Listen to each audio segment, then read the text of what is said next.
আমি কৈ আছিলোঁ যে 12,155 যি বেকলগ আছে, কাকবা প্ৰমোশ্যন দিব লগা আছে, কাকবা মানে আপগ্ৰেডেশ্যন কৰিব লগা আছে, সেই বিষয়বিলাক মানে আওকাণ কৰি পেলাই 12,155 বেকলগ ভেকেঞ্চি য'ত যেনেকৈ ডিপাৰ্টমেণ্টৰ যি কেটেগৰীত আছে সেইটো আগতে মানে দিব লাগিছিল।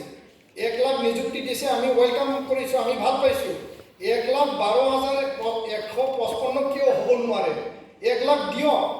1 লাখত আমাৰ ৰিজাৰ্ভেশ্যন যদি 10% হয়, তাত 10,000 আমি পাম।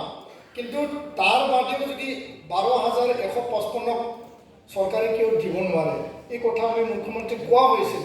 আমি WPT মন্ত্ৰী ৰণোজ পেগু ডাঙৰীয়াক এই কথা আমি কোৱা হৈছিল, কিন্তু এই কথাটো এতিয়ালৈকে কাৰ্যকৰী কৰা হোৱা নাই। তো ইয়াৰ কাৰণে আজিৰ এই কনভেনশ্যনৰ যোগেদি মুখ্যমন্ত্ৰী ডাঙৰীয়া আৰু WPT মন্ত্ৰী ডাঙৰীয়াক মই দাবী জনাইছোঁ যে 12,000 যি 155 পদ 1 লাখত যোগ দি পেলাই বা 90,000 কৰি পেলাই 10,000 আমাৰ কাৰণে সুকীয়াকৈ বেকলগ ভেকেঞ্চি ফিল আপ কৰাৰ কাৰণে ব্যৱস্থা কৰিব লাগে। তেতিয়াহে 1 লাখত আমি 10,000 পাম আৰু এই 12,000 10,000 যদি ফিল আপ হয় আমি 20,000 পদ তাত পাম। বহুতো সময়ত আমি দেখা পোৱা যায় যে ট্ৰাইবেল ষ্টুডেণ্টবিলাকে বা ট্ৰাইবেল কেণ্ডিডেটবিলাকে মেৰিট লিষ্টত সোমাই যায়, কিন্তু এইটো মেৰিটৰ পৰা নমাই পেলাই এইটো ৰিজাৰ্ভেশ্যন কোটাত সোমাই দিয়া হয়। আচলতে নিয়মমতে আমি মেৰিটত যদি কম্পিট কৰোঁ, আমি মেৰিটত স্থান পাব লাগে, কিন্তু মেৰিটত স্থান নোপোৱাকৈ আমাক মানে ৰিজাৰ্ভেশ্যনত দিয়া হয়। সেই কথাবিলাকো সৰু কথা, কিন্তু এইটো বিৰাট ডাঙৰ এটা ডিছক্ৰিমিনেশ্যন। ইয়াত বঞ্চনা আৰু বঞ্চিত কৰা এটা চক্ৰান্ত সদায় থাকে। আৰু এইটো চৰকাৰখনৰ নীতি ভাল, চৰকাৰখনে ভালকৈ নীতিটো ইমপ্লিমেণ্ট কৰিব বিচাৰিছে, কিন্তু বিষয়া কৰ্মচাৰী পৰ্যায়ত বহুতো সময়ত আমি এইবিলাক ডিছক্ৰিমিনেশ্যন, এইবিলাক বঞ্চনা বঞ্চিত কৰা আমি দেখিবলৈ পাওঁ। স্কলাৰশ্বিপৰ ক্ষেত্ৰতো এইবিলাক আমি দেখিবলৈ পাওঁ।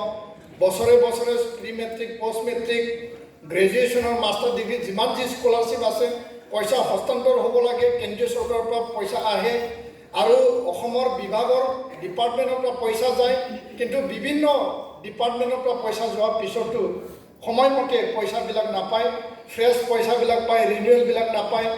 আৰু আমাৰ দুখীয়া ল'ৰা ছোৱালী, ট্ৰাইবেল ল'ৰা ছোৱালী, তেওঁলোকে এডমিশ্যনৰ পৰা, তেওঁলোকে কিতাপ পত্ৰৰ পৰা, বিভিন্ন তেওঁলোকৰ পঢ়া শুনাৰ পৰা যোনটো সহায়, সেই সহায়ৰ পৰা তেওঁলোকে বঞ্চিত হ'ব লগা হয়।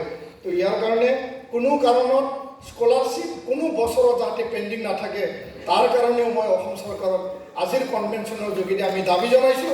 কাৰণ এইটোৱে আমাৰ এটা মূলধন, আমাৰ দুখীয়া ল'ৰা ছোৱালী এই মূলধনেদি আমি পঢ়াৰ কাৰণে অলপ হ'লেও আমি সুবিধা মানে লাভ কৰিব পাৰোঁ। মই শেষ কৰিব বিচাৰিছোঁ, দীঘলীয়া কৰিব বিচৰা নাই।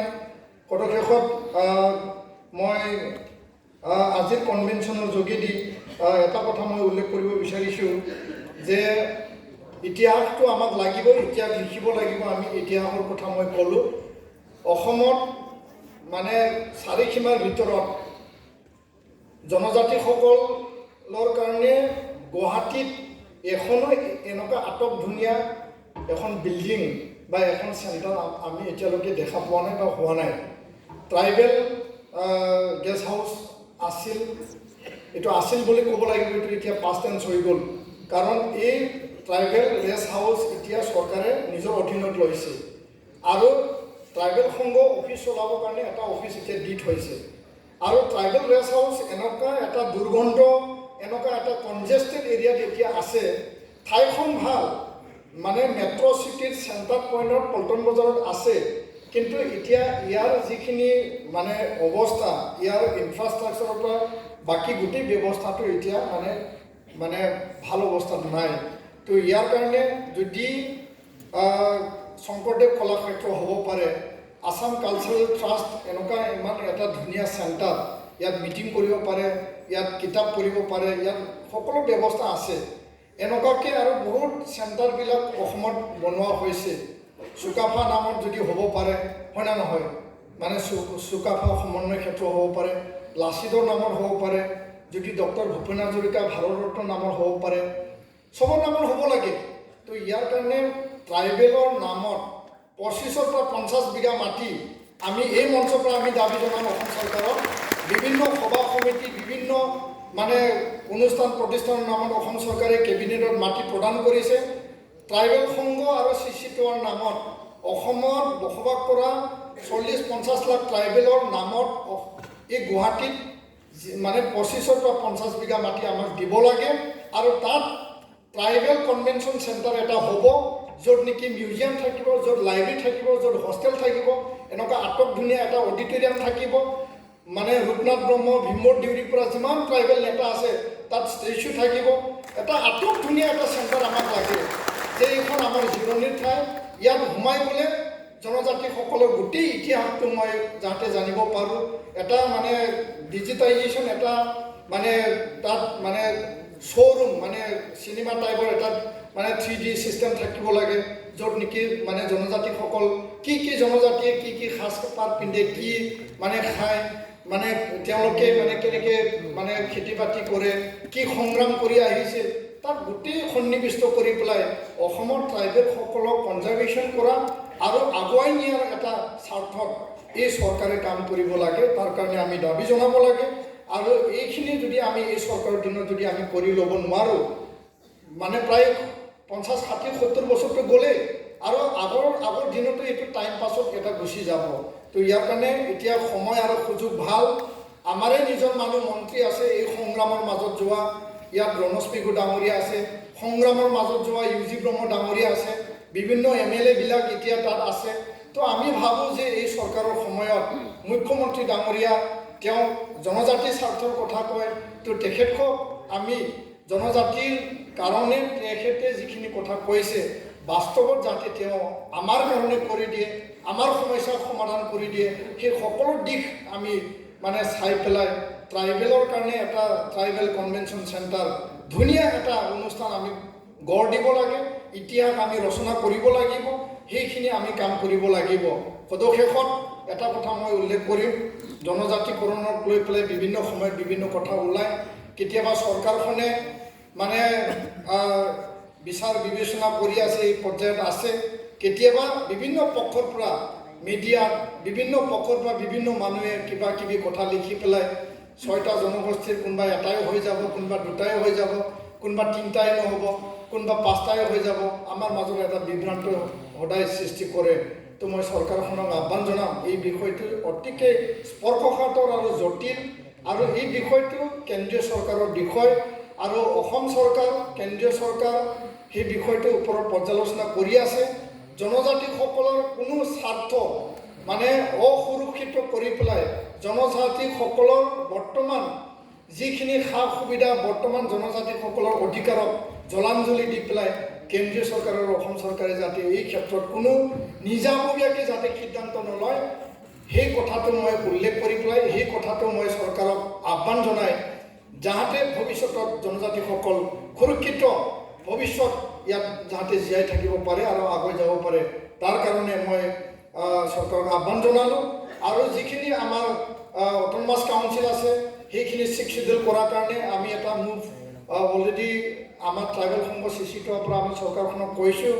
যি কমিটি, কেবিনেট কমিটি গঠন কৰি দিছে, তেওঁলোকে প্ৰস্তাৱ মানে প্ৰপ'জেল দিব লাগে। আৰু য'ত মানে অট'নমাছ কাউন্সিল নাই, বিভিন্নই বিচাৰিছে, তেওঁলোকক দিয়াত কোনো আপত্তি নাই। ট্ৰাইবেল নহ'লেও আজি তাৰিখত অট'নমাছ কাউন্সিল দিয়া হয়, আৰু যদি তেওঁলোকক দিয়া হয়, দিয়াত আমাৰ বাধা নাই, আমি বেয়া পোৱা নাই, অধিকাৰ দিয়ক চবকে, কিন্তু জনজাতিসকলক কিয় অধিকাৰ দিব নোৱাৰে?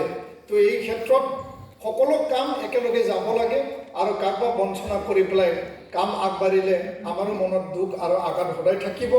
আৰু চৰকাৰখনক আমি আলোচনা মাজেদি সমাধান হোৱাটো আমি বিচাৰিছোঁ।